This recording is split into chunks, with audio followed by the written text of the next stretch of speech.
بسم اللہ الرحمن الرحیم۔ آپ صلی اللہ علیہ وآلہ وسلم نے فرمایا، جس شخص نے لا الہ الا اللہ کہہ لیا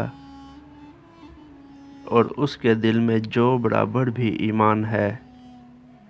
تو وہ ایک نہ ایک دن دوزخ سے ضرور نکلے گا، اور دوزخ سے وہ شخص بھی ضرور نکلے گا جس نے کلمہ پڑھا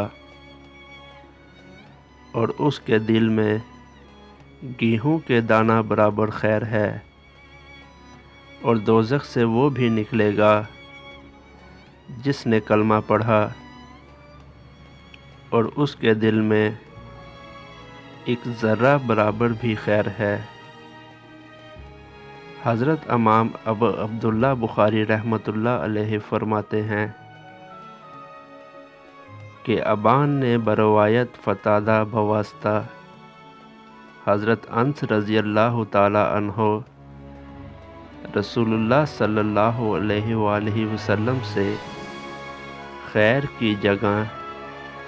ایمان کا لفظ نقل کیا ہے۔